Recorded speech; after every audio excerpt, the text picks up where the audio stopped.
गुरुदेव जय गायत्री माता। 63वां अध्याय। भगवान श्री कृष्ण के साथ बाणासुर का युद्ध। श्रीमद् भागवत पुराण। श्री सुखदेव जी कहते हैं, परीक्षित, बरसात के 4 महीने बीत गए, परंतु अनिरुद्ध जी का कहीं पता न चला। उनके घर के लोग इस घटना से बहुत ही शोकाकुल हो रहे थे। एक दिन नारद जी ने आकर अनिरुद्ध का शोणितपुर जाना, वहाँ बाणासुर के सैनिकों को हराना और फिर नागपाश में बांधा जाना, यह सारा समाचार सुनाया। तब श्री कृष्ण को ही अपना आराध्य देव मानने वाले यदुवंशियों ने शोणितपुर पर चढ़ाई कर दी। अब श्री कृष्ण और बलराम जी के साथ उनके अनुयायी सभी यदुवंशी प्रद्युम्न, सात्यकी, गद, सारण इत्यादि अक्षौहिणी सेना के साथ व्यूह बनाकर चारों ओर से बाणासुर की राजधानी को घेर लिया। जब बाणासुर ने देखा कि यदुवंशियों की सेना नगर के उद्यान पर कोटों, बुर्जों और सिंह द्वारों को तोड़ फोड़ रही है, तब उसे बड़ा क्रोध आया और वह 12 अक्षौहिणी सेना लेकर नगर से निकल पड़ा। बाणासुर की ओर से साक्षात भगवान शंकर वृषभराज नंदी पर सवार होकर अपने पुत्र कार्तिकेय और गणों के साथ रणभूमि में पधारे और उन्होंने भगवान श्री कृष्ण तथा बलराम जी से युद्ध किया। परीक्षित, वह युद्ध इतना अद्भुत और घमासान हुआ कि उसे देखकर रोंगटे खड़े हो जाते थे। भगवान श्री कृष्ण से शंकर जी और प्रद्युम्न स्वामी कार्तिका का युद्ध हुआ। बलराम जी से कुंभांड और कुपर्णका का युद्ध हुआ। बाणासुर के पुत्र के साथ शाम और स्वयं बाणासुर के साथ सात्यकी के भिड़ गए। ब्रह्मा आदि बड़े बड़े देवता, ऋषि मुनि, सिद्धचारण, गंधर्व, अप्सराएं और यक्ष विमानों पर चढ़ चढ़कर युद्ध देखने के लिए आ पहुँचे। भगवान श्री कृष्ण ने अपने शार्ंग धनुष के तीखी नोक वाले बाणों से शंकर जी के अनुचरों भूत, प्रेत, प्रमथ, गुणांग, डाकिनी, यातुधान, बेताल, विनायक, प्रेतगण, मातृगण, पिशाच, कुष्मांड और ब्रह्म राक्षसों को मार मार कर खदेड़ दिया। पिन्नक का पाणी शंकर जी ने भगवान श्री कृष्ण पर भांति भांति के अगणित शस्त्र अस्त्रों का प्रयोग किया, परंतु भगवान श्री कृष्ण ने बिना किसी प्रकार के विस्मय के उन्हें विरोधी शस्त्रों से शांत कर दिया। भगवान श्री कृष्ण ने ब्रह्मांड की शांति के लिए ब्रह्मास्त्र का, व्यास्त्र के लिए पर्वतास्त्र का, आग्नेयास्त्र के लिए पर्जन्यास्त्र और पाशुपत्रास्त्र के लिए नारायणास्त्र का प्रयोग किया। इसके बाद भगवान श्री कृष्ण ने जम्भरानुसार से, जिसके मनुष्य की जम्भाई पर जम्भाई आने लगती हैं, महादेव जी को मोहित कर दिया। वे युद्ध से विरत होकर जम्भाई लेने लगे। जब भगवान श्री कृष्ण शंकर जी से छुट्टी पाकर तलवार, गदा और बाणों से बाणासुर की सेना का संहार करने लगे, इधर प्रद्युम्न ने बाणों की बौछारों से स्वामी कार्तिक को घायल कर दिया। उनके अंग में रक्त की धारा बह चली। वे रणभूमि छोड़कर अपने वाहन मयूर द्वारा भाग निकले। बलराम जी ने अपने मूसल की चोट से कुंभांड और कुंभकर्ण को घायल कर दिया। वे रणभूमि में गिर गए। इस प्रकार अपने सेनापतियों को हताहत देकर बाणासुर की सारी सेना तितर बितर हो गई। जब रथ पर सवार बाणासुर ने देखा कि श्री कृष्ण आदि के प्रहार से हमारी सेना तितर बितर और तहस नहस हो रही है, तब उसे बड़ा क्रोध आया। उसने चिढ़कर सात्यकी को छोड़ दिया और वह भगवान श्री कृष्ण पर आक्रमण करने के लिए दौड़ पड़ा। परीक्षित, रणोन्मत्त बाणासुर ने अपने 1000 हाथों से एक साथ ही 500 धनुष खींचकर एक पर 2-2 बाण चढ़ाए, परंतु भगवान श्री कृष्ण ने एक साथ ही उसके सारे धनुष काट डाले। सारथी रथ तो घोड़ों को भी धराशायी कर दिया और शंख ध्वनि की। कोटरा नाम की एक देवी बाणासुर की धर्म माता थी। वह अपने उपासक पुत्र के प्राणों की रक्षा के लिए बाल बिखेर कर नंग धड़ंग भगवान श्री कृष्ण के सामने आकर खड़ी हो गई। भगवान श्री कृष्ण ने इसलिए कहीं उस पर दृष्टि न पड़ जाए अपना मुंह फेर लिया और वे दूसरी ओर देखने लगे। तब तक बाणासुर धनुष कट जाने और रथहीन हो जाने के कारण अपने नगर में चला गया।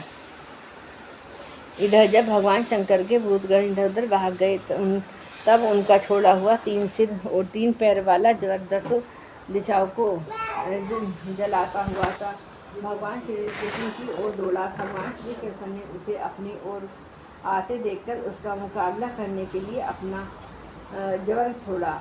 अब वैष्णव और महेश्वर दोनों ज्वर आपस में लड़ने लगे। अंत में वैष्णव ज्वर के तेज से महेश्वर ज्वर पीड़ित होकर चिल्लाने लगा और अत्यंत भयभीत हो गया। जब उसे अत्यंत कहीं त्राण न मिला, तब वह अत्यंत नम्रता के साथ जोड़कर शरण में लेने के लिए भगवान श्री कृष्ण से प्रार्थना करने लगा।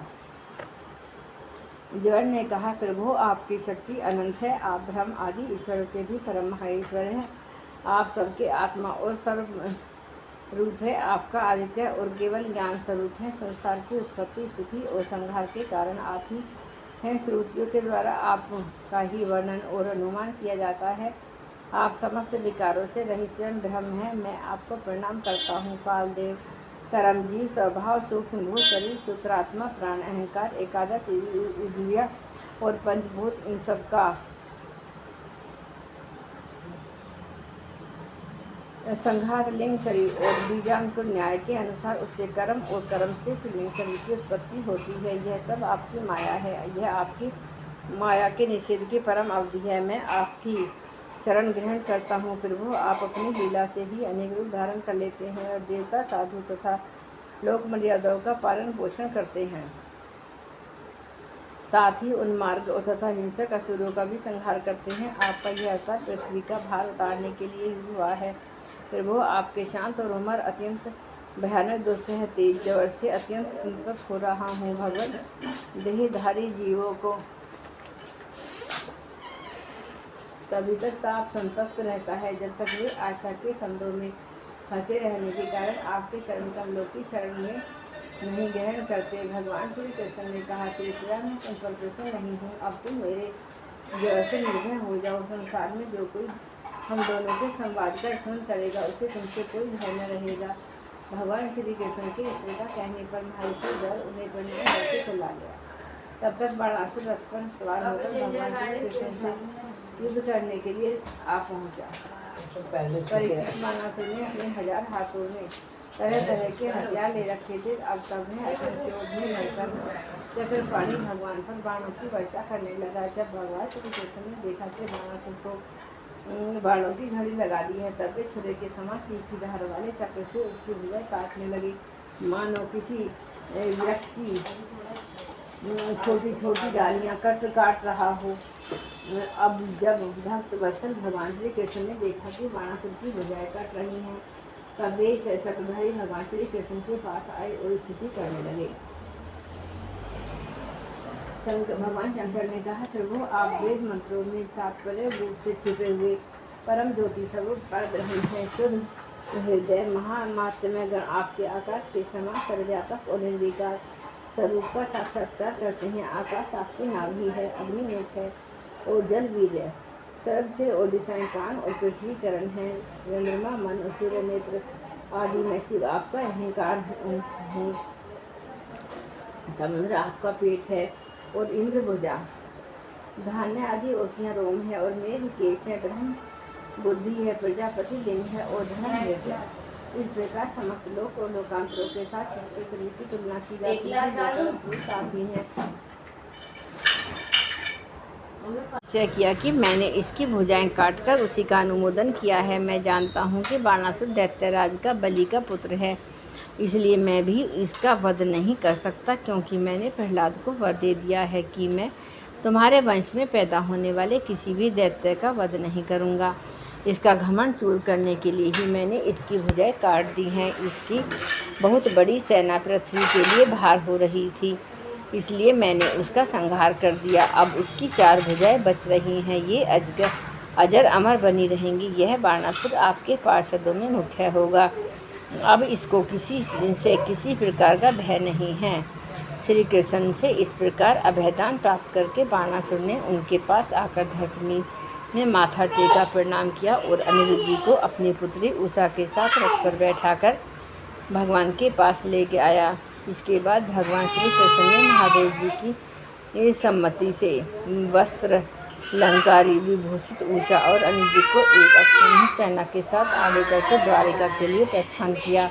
इधर द्वारिका में भगवान श्री कृष्ण आदि के शुभ आगमन का समाचार सुनकर झंडियों और तोरणों से नगर का कोना कोना सजा दिया गया। बड़ी बड़ी सड़कों और चौराहों को चंदन मिश्रित जल से सींच दिया गया। नगर के नागरिकों, बंधु बांधवों और ब्राह्मणों ने आगे आकर खूब धूमाधूम से भगवान का स्वागत किया। उस समय शंख, नगारों और ढोलों की तुमुल ध्वनि हो रही थी। इस प्रकार भगवान श्री कृष्ण ने अपनी राजधानी में प्रवेश किया। परीक्षित, जो पुरुष शंकर जी के साथ भगवान श्री कृष्ण का युद्ध उनकी विजय की कथा का प्रातःकाल उठकर स्मरण करता है, उसकी पराजय नहीं होती।